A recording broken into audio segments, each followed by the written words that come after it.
Calma, nenhum animal foi agredido para a realização desse episódio. É só um bugio empolgado. A Duda vai explicar daqui a pouco melhor o porquê dessa gritaria toda, que parece sofrimento, mas é só alguém avisando que chegou.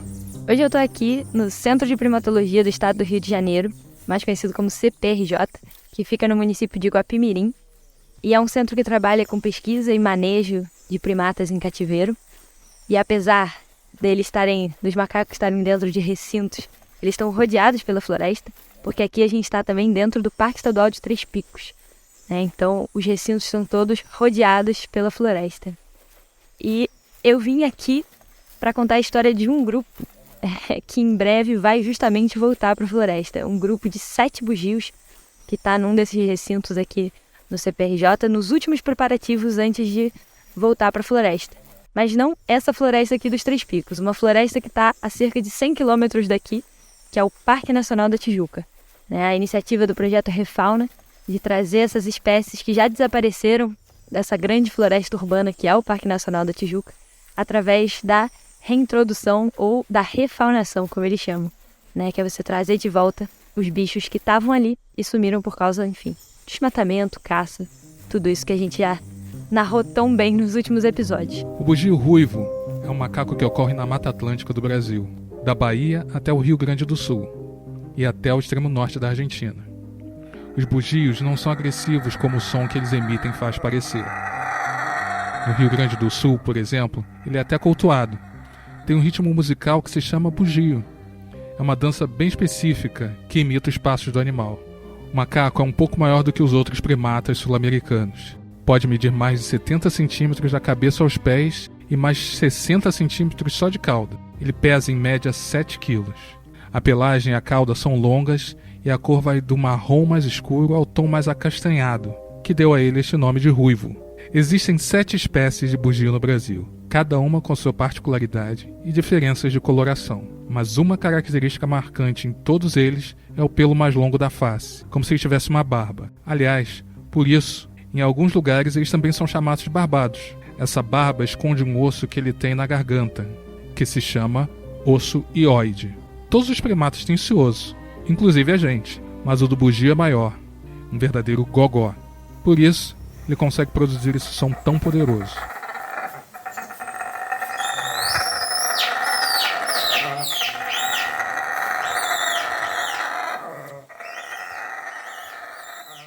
Bom, eu tô aqui de frente pro recinto onde estão os 7 bugios que vão ser reintroduzidos no Parque Nacional da Tijuca.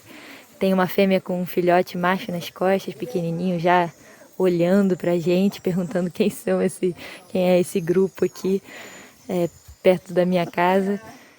São fêmeas filhotes e tem um macho mais velho, que é o ancião aí do grupo, o alfa. Os filhotes são bastante brincalhões, já ficaram pendurados de um lado para o outro. E eu falei casa, mas essa é a casa por pouco tempo, porque daqui a pouco eles vão estar indo para o Parque Nacional da Tijuca, onde eles vão fazer parte da segunda soltura do projeto Refauna, para reforçar a população, Ele já teve uma primeira soltura, já tem alguns bugios no parque, e com essa segunda soltura eles vão praticamente dobrar a população que tem lá hoje no parque de 8 indivíduos. A gente chegou no recinto, a fêmea já foi fazer um xixi, que é um comportamento medo, estresse, é isso, Chegou aqui um grupo grande. Eu tô acompanhada do pessoal do Refauna, que veio fazer um estudo do comportamento, que chama etograma, para avaliar como eles estão se comportando antes de serem transportados para o parque, onde eles ainda vão ficar um tempo dentro de um viveiro, um recinto construído já na floresta, para irem se acostumando com as flores, as árvores, os cheiros, os possíveis predadores. Depois, aí sim, vão ser soltos na floresta. Minha voz está meio abafada porque, a gente está usando máscaras, uma medida aí de prevenção para justamente proteger os bugios. A espécie foi super impactada pela febre amarela Como são primatas, né, somos todos muito próximos, é importante para prevenir também possíveis outras doenças, até mesmo, né, quem sabe, Covid, apesar de não ter nenhum caso confirmado. O CPRJ ele é um centro, um criadouro científico de animais silvestres, na verdade focado em primatas brasileiros. Então a gente trabalha com espécies ameaçadas de extinção, tanto para fazer a reprodução em cativeiro das espécies ameaçadas, quanto para fazer pesquisa com esses animais. Essa que você está ouvindo é a veterinária Silvia Barradian, do Centro de Primatologia do Estado do Rio de Janeiro, o CPRJ, de onde vieram os bugios que fazem parte da iniciativa para repovoar o Parque Nacional da Tijuca. No caso do bugio, a gente tem hoje em dia aqui no Sudeste uma população de cativeiro muito pequena, ainda não existe um programa de reprodução organizado, isso está sendo feito agora. Porém, o que a gente tem feito é tentar organizar melhor e sistematizar animais que estão em cativeiro e que podem ser soltos, fazendo esse manejo integrado ex situ, in situ, né? A ideia é, no futuro, a gente conseguir reproduzir melhor esses animais, ter um plantel reprodutivo para soltura, para tentar repovoar as áreas que foram devastadas, né, pela febre amarela, enfim, que perderam as populações, e contribuir também com esse tipo de projeto como o Refauna, né? Animais selvagens dependem de seus ambientes naturais para sobreviver, especialmente animais como os primatas, que passam boa parte de suas vidas em árvores. Aliás, todos os macacos brasileiros são arborícolas, então precisam das árvores para comer, se locomover, se abrigar. A vida deles é no dossel da floresta. Tudo isso é bem óbvio, mas é fundamental para a gente entender o que vamos discutir nesse episódio. A perda de habitat, a perda do ambiente natural no qual evoluíram e aprenderam a sobreviver, é uma das maiores ameaças aos animais terrestres. No caso dos primatas brasileiros, essa é uma verdade incontestável. Com 139 espécies, o Brasil é o país com maior diversidade de macacos do mundo. E graças a um conjunto de ameaças que incluem caça, febre amarela, hibridização, desmatamento e fragmentação de florestas, o Brasil também é o país onde quase 1/5 das espécies de macacos está ameaçada de extinção.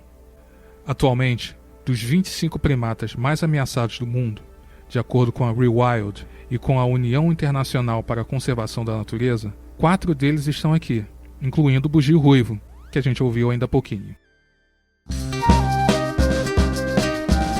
Você está ouvindo Bichos, Plantas e Histórias que Não Contaram para Você, um podcast do site O Eco de Jornalismo Ambiental. Nessa temporada, em 6 episódios, a gente traz alguns dos principais temas da conservação da natureza aqui no Brasil. Eu sou Rafael Ferreira. Eu sou Duda Menegassi. E no episódio de hoje, a gente fala dos sem floresta.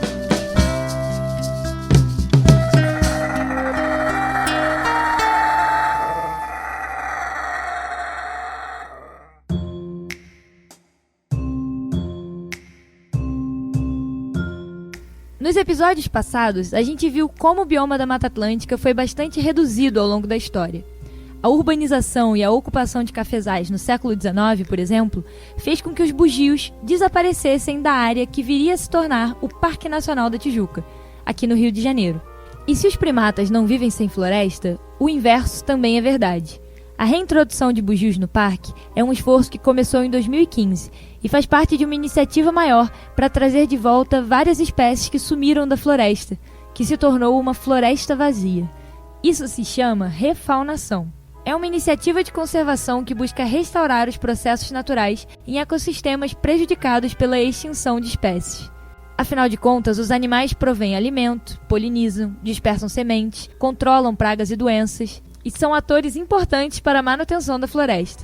Ou seja, a reintrodução dos bichos nos ambientes onde foram extintos beneficia não só a espécie, mas a própria floresta. O bugio, por exemplo, tem um papel importante de dispersar as sementes dos frutos que ele se alimenta.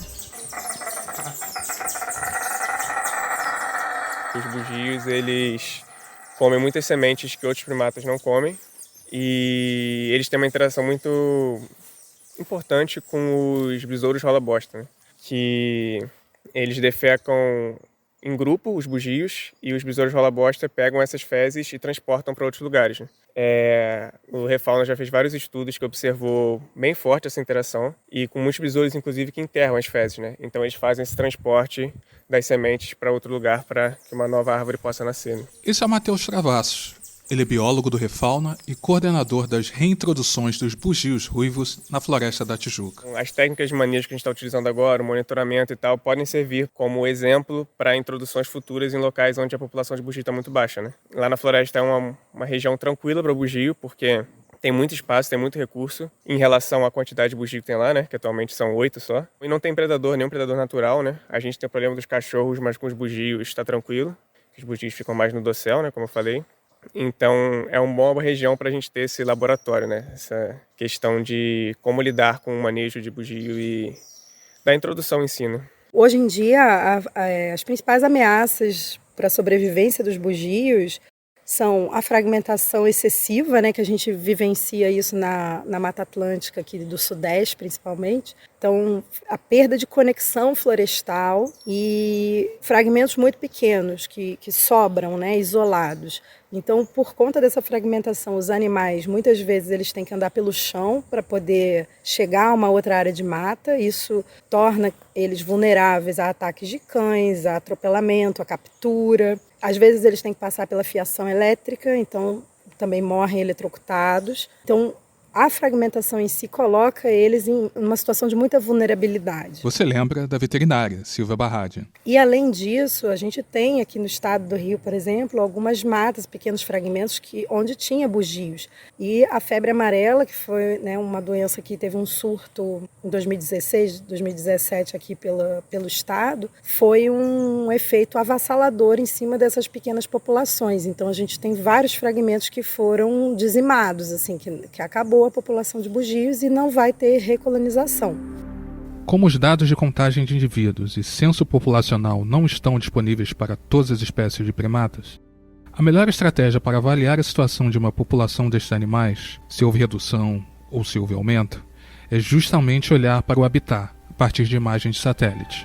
Lembrando, nossos primatas dependem de florestas. Sem elas, não há primatas. Sabendo disso, o Centro Nacional de Pesquisa e Conservação de Primatas Brasileiros e o Centro Nacional de Pesquisa e Conservação de Mamíferos Carnívoros, ambos do ICMBio, analisaram a perda de habitat para espécies de mamíferos terrestres no país. Na Mata Atlântica, eles descobriram que a perda de habitat não foi tão grande nos últimos anos, entre 1% e 2%. Mas se considerarmos que ao longo de 5 séculos o bioma foi reduzido a menos de 1/5 da sua cobertura original, esse 1 ou 2% podem representar uma redução crítica para espécies já pressionadas historicamente pelo desmatamento e a fragmentação, como é o caso dos bugios.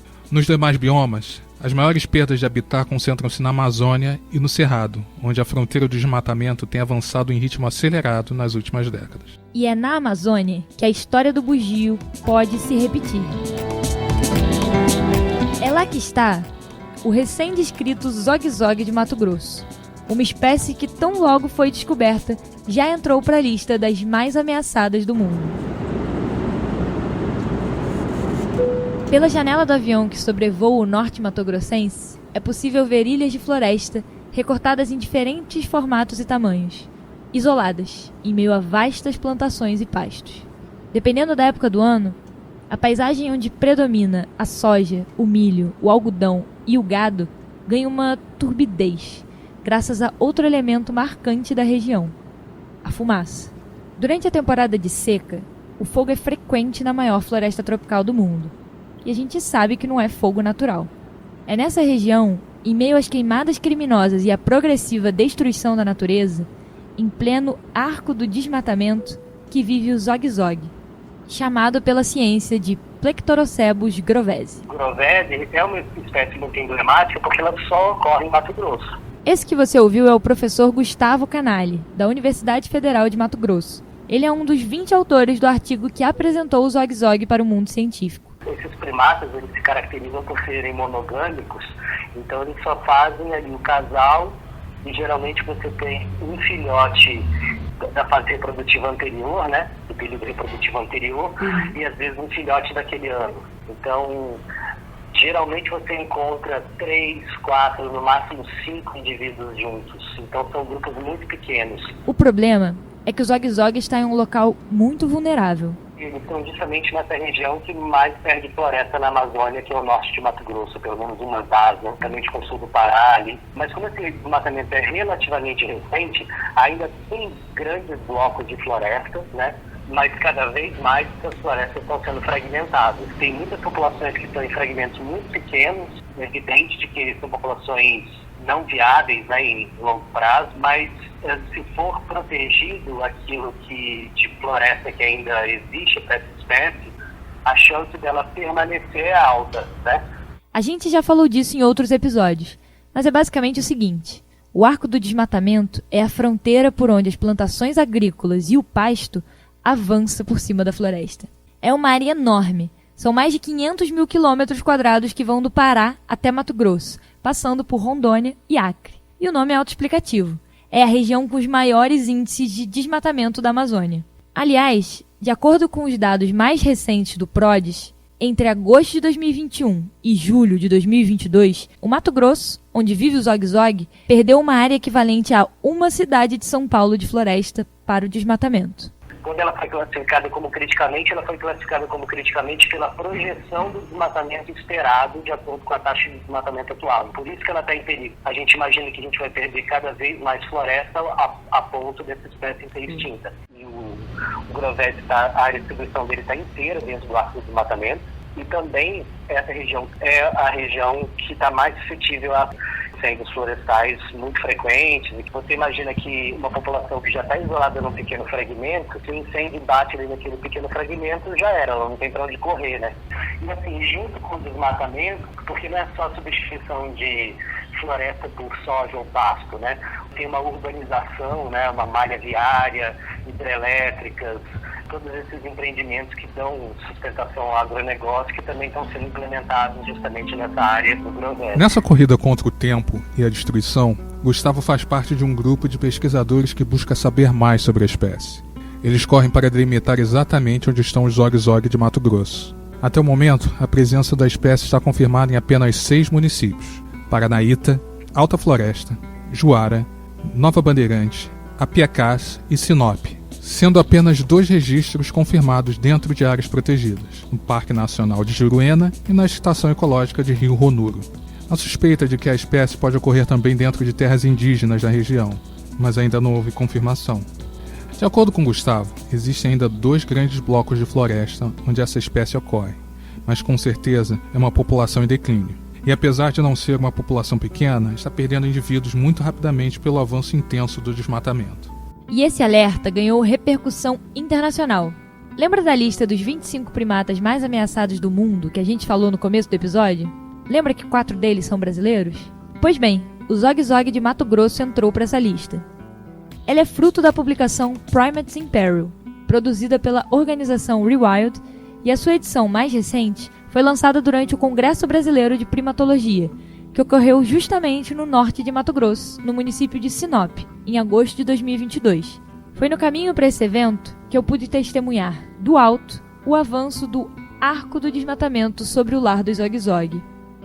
E logo após o congresso, Anthony Rylands, diretor de conservação de primatas da Rewild, e o chefe de conservação da Rewild, o também primatólogo Russell Mittermeier, embarcaram numa excursão para ver de perto o Zog-Zog de Mato Grosso. E eu fui junto. Além de mim, a pequena comitiva de Primate Watching, traduzindo Observação de Primatas, foi composta por Mittermeier, Rylands e outros 6 primatólogos, todos guiados pelo Gustavo Canali. Nós partimos de Sinop e seguimos por cerca de 1h30 pela estrada, num caminho que começa no asfalto da MT-222 e termina em estradas de terra poeirentas. O destino foi o assentamento onde mora seu Armando Antônio, paranaense de São Miguel do Iguaçu. Ele é um dos tantos que saíram do sul para ocupar essa parte da Amazônia. O nome de Sinop, aliás, deriva da sigla Sociedade Imobiliária Noroeste do Paraná, empresa que implantou o projeto urbano da cidade. E é no quintal do seu Armando, num fragmento de floresta de menos de 5 hectares, que vive um casal isolado de Zog-Zog de Mato Grosso. Ele mora lá há mais de 20 anos e estava acostumado a ouvir esses macacos cantarem pela manhã, mas ele nem suspeitava que pudesse ser uma espécie que a ciência não conhecia ainda, muito menos uma espécie ameaçada de extinção. O quintal do seu Armando foi isolado durante o represamento feito pela usina hidrelétrica de Sinop em 2019. O Matrinchã, que era um pequeno córrego, virou um rio de cerca de 300 metros de distância de uma margem até a outra. Naquele trecho, a água subiu e o habitat do Zog-Zog encolheu e se fragmentou ainda mais. Do outro lado desse novo rio, há um outro grupo isolado. Mas, como os trechos inundados são áreas de preservação permanente, quem se parou agora tem o dever de reconectar e recompor. E o professor Gustavo Canali lembra que esse trabalho de recomposição florestal e restauração das margens do rio cabe à Sinop Energia, a concessionária responsável pela usina hidrelétrica. Se essa área de preservação permanente fosse completamente recuperada, como tem que ser, né? São 100 metros que a usina teria que recuperar em torno de todo o reservatório, que tem um total de 30 mil hectares de água. Tem que fazer uma faixa de 100 metros de floresta no perímetro desses 30 mil hectares de água. Se essa APP fosse recuperada, já teriam muitas áreas de Plectorocephalus durovésios sendo reconectadas, mas por enquanto não está sendo feito. Então a gente está trabalhando com o movimento de atingir barragens para poder pressionar a usina hidrelétrica para que ela faça de forma mais célere a recuperação da APP. E a gente também tem escrito projetos, a gente já tem alguns projetos pré-aprovados para também fazer um plantio de árvores com o apoio da própria comunidade que vive ali, e essas mudas vão também recuperar habitat tanto para o hidrovésio como para outras espécies ameaçadas que tem ali na região, né? Uma alternativa para acelerar esse processo é correr atrás de financiamento por conta própria e fazer a inscrição de projetos voltados para a restauração. A ideia é, além de restaurar o habitat do Zog-Zog e de outros animais, promover o turismo de base comunitária. Do ponto de vista ecológico, essas ilhas de floresta comprometem a sobrevivência de longo prazo do Zog-Zog. Eles podem acabar fadados à reprodução com familiares, que levam ao empobrecimento genético, e à escassez de recursos que um ambiente tão limitado é capaz de oferecer ao animal. Mas, do ponto de vista turístico, eu preciso admitir que a presença dos Zog-Zog de Mato Grosso no fragmento é uma oportunidade única e de fácil acesso para praticar essa observação de primatas. Para o nosso grupo, bastou uma caminhada de 10 metros dentro da matinha e um playback. Gustavo sacou uma caixinha de som e deu play na vocalização gravada de um Zog-Zog. O recurso, que é bem comum nas atividades de observação de aves, deu resultado imediato.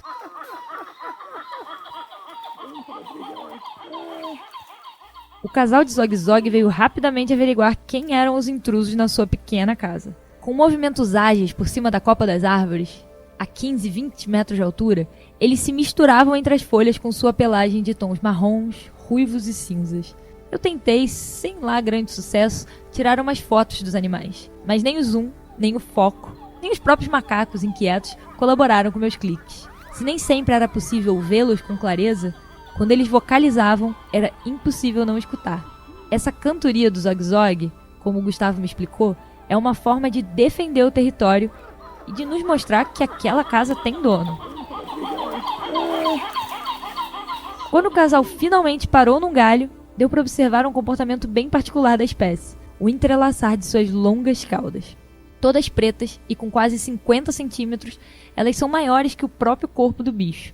Esse entrelaçar é uma demonstração de proximidade entre os indivíduos, normalmente vista no casal ou entre filhotes, e é comum em todo esse gênero, Plectorocephalus, o nome que significa inclusive macaco que enrola a cauda. Por ter sido descrito formalmente pela ciência há apenas 5 anos, ainda existem muitas incógnitas sobre o futuro do Zog-Zog e sobre as melhores estratégias para garantir a sua conservação. Mas duas coisas são consenso. É necessário frear o desmatamento no norte de Mato Grosso e é necessário investir na restauração florestal para reunir fragmentos isolados. Basicamente, os animais precisam se encontrar. E o espaço onde eles vivem é a mata, é a floresta. Então, você não vai ter primatas a longo prazo se você não tiver floresta para eles viverem. E essas florestas têm que permitir que eles se encontrem, que eles procurem parceiros, formem famílias, que os seus filhos também procurem os seus parceiros. Isso é um processo que ocorre de forma contínua e a fragmentação ela vem exatamente colocando barreiras, né? Colocando obstáculos, principalmente para essa dispersão e o encontro de novos parceiros. Essa, mais uma vez, é a Silvia, lá do CPRJ. Mas a grande questão é, sem a gente conectar os fragmentos, esses animais estão fadados à extinção, principalmente os animais que ficam em fragmentos pequenos. Muito da conservação da Mata Atlântica é feito no sentido de reconectar fragmentos, tanto com reflorestamento, replantio, quanto com passagens de fauna, viaduto vegetado. Todas essas ações têm a intenção de reconectar fragmentos e permitir corredores de circulação para os animais. E o ecoturismo pode ser uma ferramenta justamente para isso, para preservar e reconectar habitats, não apenas do zogue-zogue da Amazônia, mas também dos bugios da Mata Atlântica e todos os outros primatas ameaçados. Afinal de contas, sem floresta, sem primatas. Apesar da qualidade questionável das minhas fotografias, foi incrível observar o zogue-zogue de Mato Grosso. É até engraçado pensar que eu, moradora do Rio de Janeiro, vi primeiro um zogue-zogue na floresta do que um bugio, que é a espécie que vive aqui. Com iniciativas como a do Refauna no Parque Nacional da Tijuca, esses macacos cantores ganham uma nova chance. E quem sabe eu não consigo vê-los em breve por lá. Ou pelo menos, o que talvez seja mais fácil, ouvi-los. E que essa trilha sonora de bugios e zogue-zogues continue a encher nossas florestas.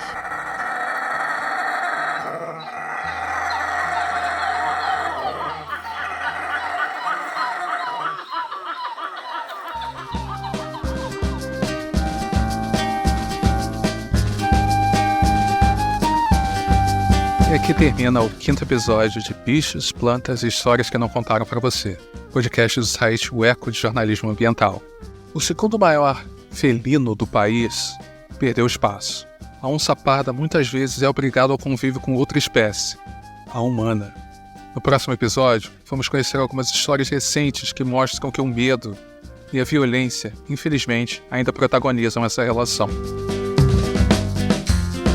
As reportagens originais, Lar Cada Vez Menor, um macaco encurralado pelo desmatamento e Integração, palavra-chave para salvar o bugio ruivo, escritas pela Duda Menegassi, além de outros artigos que embasam esse episódio, você encontra lá no site. O episódio teve pesquisa, roteiro e apresentação da Duda Menegassi e minha, Rafael Ferreira. As externas foram gravadas no Centro de Primatologia do Rio de Janeiro.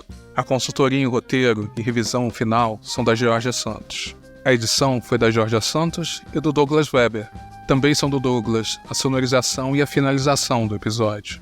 A música original é do Gustavo Finkler. A estratégia de promoção, distribuição das redes e conteúdo digital é da Milena Giacomini e da Gabriela Gullit, que também assina a identidade visual. A idealização, coordenação e execução financeira do projeto são do Paulo André Vieira. Agradecemos a Matheus Travassos, Silvia Barradian, ao Gustavo Canali, Anthony Ryland, ao seu Armando Antônio, a equipe de reintrodução de bugios ruivos na Floresta da Tijuca, feita pelo Projeto Refauna, ao Centro de Primatologia do Estado do Rio de Janeiro, o CPRJ. Também queremos agradecer ao Thiago Reis, Ali Potashev, ao José Orenstein, ao Felipe Seibel, Rodrigo Alves, a Mônica Aquino, a Bruna Borjali, a Alison Grauzan, a Tayane Guimarães, do Centro Internacional para Jornalistas, a Maia Fortes, a todos os colegas da AJOR e, é claro, sempre a equipe do Eco.